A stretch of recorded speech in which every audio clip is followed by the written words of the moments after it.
पापा, मुझे आपका मोबाइल दो ना, मुझे गेम खेलना है। 7 साल की छोटी सी गुड़िया ने अपने पापा रोहन से गेम खेलने के लिए मोबाइल की मांग की। रोहन ने कहा, नहीं बेटा, अभी काम है मुझे, बाद में दूंगा। गुड़िया ने जिद करते हुए कहा, नहीं पापा, दो ना, मैं तुरंत गेम खेलकर दे दूंगी। रोहन ने फिर से कहा, नहीं बेटा, मैंने कहा ना, मुझे अभी काम है, मैं बाद में दूंगा। रोती हुई गुड़िया अपनी माँ के पास गई और कहा, देखो ना माँ, पापा मुझे मोबाइल नहीं दे रहे हैं। वो कुछ काम भी नहीं कर रहे हैं और मुझे दे भी नहीं रहे हैं। गुड़िया की माँ पीहू चिल्लाते हुए बोली, अरे थोड़ी देर के लिए इसे मोबाइल क्यों नहीं दे देते? तब से सिर खा रही है। ये आजकल के बच्चे मोबाइल के कीड़े बनकर रह गए हैं। मोबाइल और कंप्यूटर के बारे में जितना हम माँ बाप को पता नहीं होता, उससे ज्यादा तो इन बच्चों को पता रहता है। वो हमारे पड़ोसी शर्मा जी है ना, उनका बेटा सोनू की उम्र हमारी बेटी से 1 या 2 साल ही ज्यादा होगी। उसे जब देखो मोबाइल और लैपटॉप में ही घुसा रहता है। कितना एडवांस हो गया है उनका बच्चा। मोबाइल तो अलग बात है, वो लैपटॉप भी चला लेता है। कितना मैच्योर बिहेव करता है ना वो। लगता है हम किसी बड़े लड़के से बात कर रहे हो। बात विचार में अपने माता पिता की तरह स्टाइल मेंटेन करता है वो छोटा सा बच्चा। उसके माँ बाप भी तो कितने फ्रैंक रहते हैं सबके साथ। साथ बैठकर टीवी देखना, मूवी देखना सब करते हैं। कितने सारे गेम लाकर रख दिए हैं उसके पिता ने उसके लिए। पूरे घर में गेम की सीडी बिखरी पड़ी रहती है।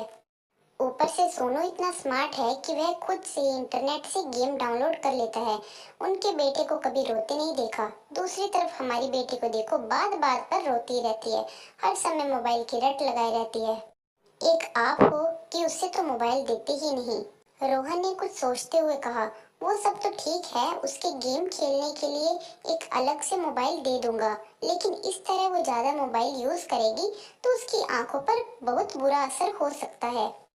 पीहू कुछ नहीं बोली तो रोहन ने कहा, मैं अभी किसी काम से बाहर जा रहा हूँ, लगभग 10 मिनट में आ जाऊंगा, फिर हम लोग सब मिलकर कहीं घूमने चलते हैं। पीहू ने कहा, ठीक है, तब तक मैं उसे तैयार भी कर लूंगी। रोहन भी हाँ में रजामंदी देकर घर से चला गया, लेकिन 10 बजे का गया। रोहन 11 बजने तक भी घर वापस नहीं आया। इस बीच पीहू ने उसे फोन लगाने की कोशिश भी की, लेकिन उसका फोन हर समय व्यस्त ही बता रहा था। पीहू को रोहन की चिंता होने लगी कि आखिर क्या बात है जो अभी तक रोहन आया ही नहीं। लगातार कोशिश करने के बाद आखिरकार एक बार रोहन का फोन लग ही गया। फोन लगते ही पीहू बोल उठी, क्या हुआ? 10 मिनट का बोल गए और 1 घंटे से ऊपर हो गया, तुम्हारा तो कुछ पता ही नहीं।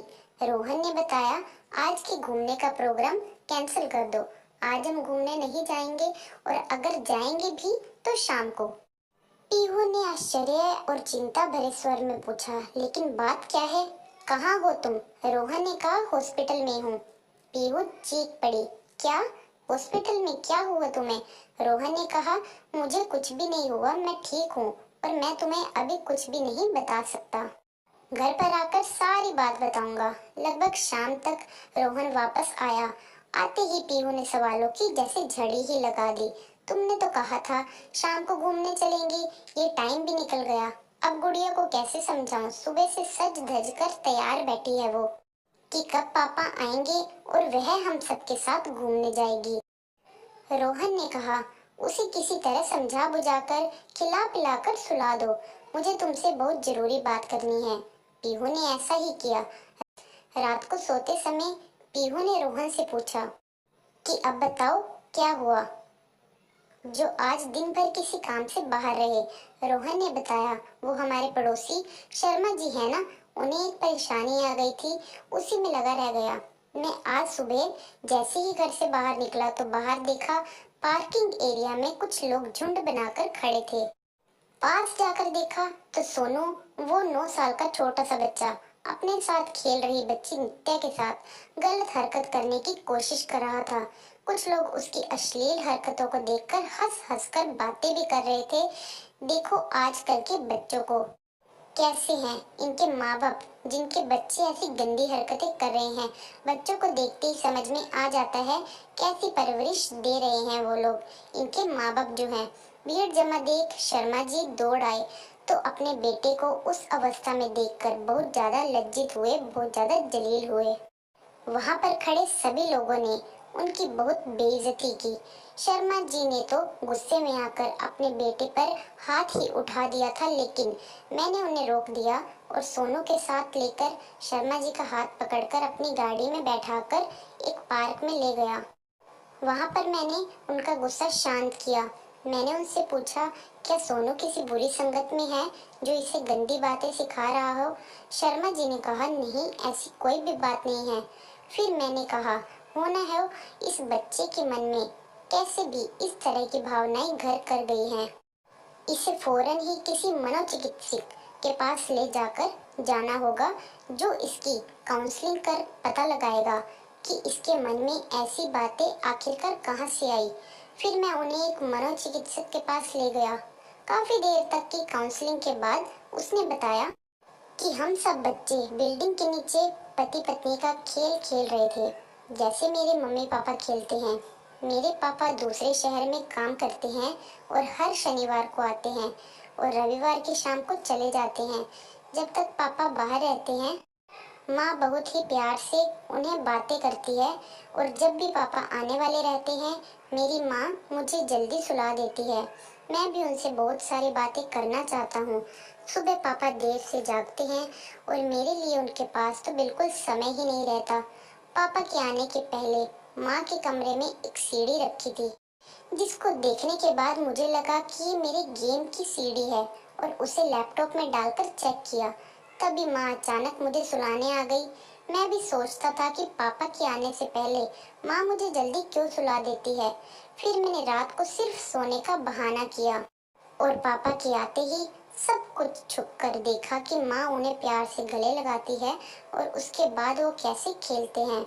मोनू की यह बात सोनू की यह बात सुनकर मेरे और शर्मा जी के पसीने ही छूट गए। डॉक्टर ने उसे कुछ दवाइयाँ दी हैं और साथ ही सलाह भी दी है कि तुरंत ही उसका यह माहौल बदल दिया जाए, उसके खेल खिलौने फौरन बदल दिए जाएं। उसे माँ बाप का भरपूर समय मिलना चाहिए। उसके सामने कभी भी उस बात की चर्चा न हो। उन्हें फौरन से ये जगह छोड़ना होगा ताकि समय के साथ साथ वह इस वाक्य को भी भूल सके। डॉक्टर ने बताया कि हम लोग बच्चों को अपने बीच की बाधा समझते हैं ना, और किसी न किसी तरह उसे मोबाइल, लैपटॉप या फिर इंटरनेट मुहैया करा कर उसे व्यस्त कर देते हैं ताकि हम अपना काम बिना किसी डिस्टरबेंस के कर सकें। आजकल इंटरनेट पर बिना सर्च किए भी कुछ अश्लील तस्वीरें और वीडियोस और बातें दिख जाती हैं जो बच्चों के लिए अच्छे नहीं होते, उनके कोमल मन पर बहुत बुरा असर छोड़ते हैं और आगे चलकर वो हमारे हाथ से बाहर हो जाते हैं। पीहू ये सब सुनकर काफी हैरान सी रह गई थी।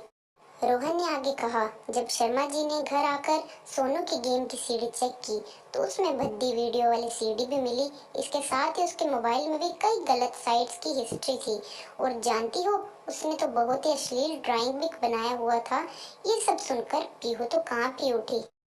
उसने झट से कहा, सुनो जी, हम अपनी बेटी को अलग से मोबाइल नहीं देंगे और कभी देंगे भी तो अपनी निगरानी में प्रयोग करने को कहेंगे। हम अपनी बेटी के साथ ढेर सारा समय बिताएंगे और हम सही गलत बात के लिए उसका सही मार्गदर्शन भी करेंगे। रोहन ने भी सहमति में सिर हिला दिया। तो दोस्तों, बच्चों के साथ प्यार भरा रिश्ता बनाकर उन्हें सही और गलत की शिक्षा जो है माँ बाप ही देते हैं और उन्हें देनी भी चाहिए। सबसे महत्वपूर्ण बात यह है कि उनके साथ ढेर सारा वक्त भी बिताना चाहिए, क्योंकि माता पिता का होना एक बहुत बड़ी जिम्मेदारी होती है और आप लोगों को अपने बच्चों को वक्त जरूर देना चाहिए। तो दोस्तों, ये थी आज की कहानी। उम्मीद करते हैं आप सबको पसंद आई होगी। कहानी पसंद आई हो, वीडियो को लाइक कीजिएगा, शेयर कीजिएगा। अगर आप नए हैं चैनल पर सब्सक्राइब कर लीजिएगा and don't forget to press bell icon को प्रेस कर लीजिएगा ताकि हमारे आने वाली वीडियोस की लेटेस्ट नोटिफिकेशन आप तक पहुंच सके सबसे पहले। मिलते एक नई कहानी के साथ, तब तक नमस्कार दोस्तों।